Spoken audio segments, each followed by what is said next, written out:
Hello student, success coaching classes में आपका स्वागत है। यदि आप चैनल में पहली बार आए हैं तो चैनल को सब्सक्राइब कर ले और बेल आइकन को ऑल में प्रेस कर ले ताकि आने वाले सभी वीडियो को नोटिफिकेशन टाइम पर मिल जाए। आज हम डिस्कस करने वाले हैं क्लास 9th का साइंस का चैप्टर नंबर 5 जीवन की मौलिक इकाई है हमारा होने वाला। यह हमारा वीडियो का पार्ट 2 होने वाला है। पार्ट 1 में इसका पहले हम आपको 1 से लेकर 20 क्वेश्चन मोस्ट इंपॉर्टेंट क्वेश्चन आपको करवा दिए। तो यदि आप नहीं देखे हैं तो आप उसको सबसे पहले देख लीजिएगा, उसके बाद हमारा पार्ट 2 वीडियो देखिएगा। तो हमारा देखिए क्वेश्चन नंबर 21 क्या बोल रहा है, प्रोकैरियोटिक जो होता है प्रोकैरियोटिक कोशिका का उदाहरण क्या हो जाएगा। तो याद रखिएगा बैक्टीरिया हो जाएगा। मोस्ट इंपॉर्टेंट क्वेश्चन आपका बोर्ड एग्जाम के लिए ये भी है।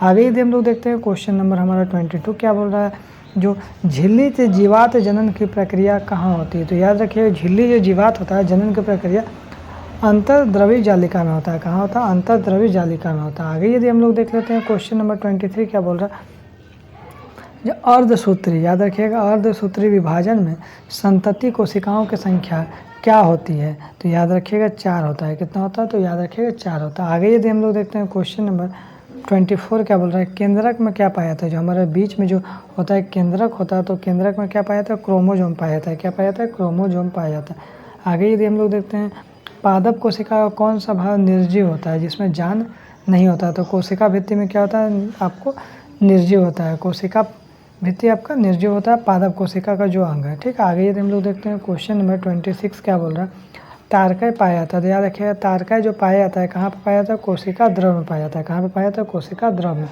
आगे यदि हम लोग देखते हैं क्वेश्चन नंबर 27 क्या बोल रहा है, वर्णात्मक परागम झिल्ली किसको बोलते हैं। ये भी आपका एग्जाम के लिए मोस्ट इंपॉर्टेंट है। तो वर्णात्मक परागम झिल्ली किसको बोलते हैं? कोशिका झिल्ली का ही एक दूसरा नाम है, वर्णात्मक परागम झिल्ली भी बोलते हैं। ठीक है। यदि हम लोग देखते हैं क्वेश्चन नंबर 28 क्या बोल रहा है, पीले, नारंगी अथवा लाल रंग के रंजकों में कौन सा पदार्थ जो पाया जाता है। अगर कोई पदार्थ पीला है, नारंगी है या फिर लाल रंग का, तो उसमें कैरोटीन पाया जाता है। क्या पाया जाता है? कैरोटीन पाया जाता है। आगे यदि हम लोग देखते हैं एक कोशिका जीव कौन सा नहीं है। तो याद रखिए कवक जो है हमारा एक कोशिका जीव नहीं, ये भी आपको बिल्कुल याद रखिएगा। आगे यदि हम लोग देखते हैं क्वेश्चन नंबर 30 क्या बोल रहा है, कोशिका के अंदर प्रोटीन का संश्लेषण कहाँ होता है। मोस्ट इंपॉर्टेंट क्वेश्चन है। अगर कोई कोशिका है तो उसके अंदर प्रोटीन जो हम लोग मिलता है उसका संश्लेषण कहाँ होता है? राइबोसोम में होता है। कहाँ पे होता है? राइबोसोम में होता है। आगे यदि हम लोग देखते हैं क्वेश्चन नंबर 31 क्या बोल रहा है, झिल्लियों से घिरा हुआ कोशिका, अगर झिल्लियों से घिरा हुआ कोशिका द्रव में पाए जाने वाले अंगक जिसमें पाचक रसायन या एंजाइम पाए जाते हैं उसको हम लोग क्या बोलते हैं? लाइसोसोम बोलते हैं। क्या बोलते हैं? लाइसोसोम हम लोग बोलते हैं। आगे यदि हम लोग देखते हैं क्वेश्चन नंबर 32 क्या बोल रहा है, किसकी अनुपस्थिति में प्रोटीन संश्लेषण नहीं होता है। तो याद रखिए राइबोसोम के अनुपस्थिति में प्रोटीन संश्लेषण नहीं होगा।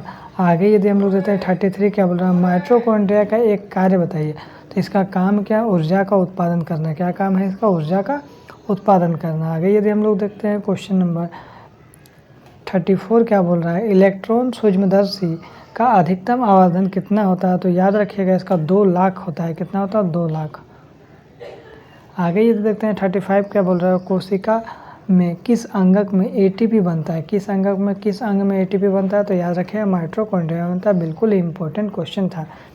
आगे यदि हम लोग देखते हैं क्वेश्चन नंबर 36 क्या बोल रहा है, पादप और जंतु कोशिका में प्रमुख अंतर क्या है। तो देखिए पादप कोशिका और जंतु कोशिका में सबसे मेन अंतर क्या होता है? पोषण संबंधी होता है। पोषण संबंधी सबसे मेन अंतर होता है।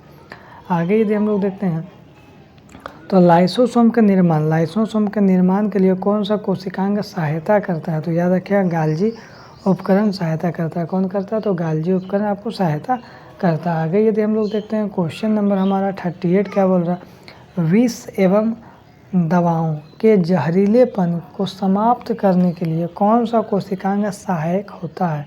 तो याद रखिएगा अंतर्द्रवी जालिका होता है। कौन सा होता है? अंतर्द्रवी जालिका होता है। आगे यदि हम लोग देखते हैं क्वेश्चन नंबर 39 क्या बोल रहा है, रंगीन प्लास्टिड किसे कहते हैं या किसको कहते हैं। तो याद रखिएगा क्लोरोप्लास्ट को कहते हैं।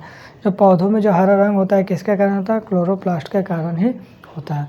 आगे यदि हम लोग देखते हैं क्वेश्चन नंबर 40 क्या बोल रहा है, श्वेत तथा रंगहीन प्लास्टिड को क्या कहते हैं। तो याद रखिएगा ल्यूकोप्लास्ट कहते हैं। रंगहीन जो प्लास्टिड है ये उसको हम लोग क्या बोलते हैं? ल्यूकोप्लास्ट हम लोग बोलते हैं। आगे यदि हम लोग देखते हैं 41 हमारा क्वेश्चन क्या बोल रहा है, कौन सा लवक प्रकाश संश्लेषण के लिए जरूरी है। तो याद रखिएगा कौन सा लवक है? तो क्लोरोप्लास्ट क्या है? सबसे ज़्यादा जरूरी है प्रकाश संश्लेषण के लिए। आगे यदि हम लोग देखते हैं क्वेश्चन नंबर यहाँ 42 क्या बोल रहा है, पादप कोशिका की भित्ति, जो भित्ति होता है किस पदार्थ की बनी होती है, तो सेल्यूलोज को बना होता है। किस पदार्थ को बना होता है, सेल्यूलोज को बना होता है। आगे यदि हम लोग देखते हैं कोशिका झिल्ली किसमें उपस्थित होता है, तो याद रखिएगा जंतु कोशिका में उपस्थित होता है। किसमें होता है, जंतु कोशिका में कोशिका भित्ति उपस्थित होता है। ठीक है, तो इसमें आपको 23 क्वेश्चन करवाएं। तो यदि आपको वीडियो अच्छा लगे तो लाइक करिएगा, शेयर करिएगा। अगर चैनल में नए हैं तो चैनल को सब्सक्राइब जरूर कर लीजिएगा। फिर मिलते हैं नेक्स्ट वीडियो में। Thank you.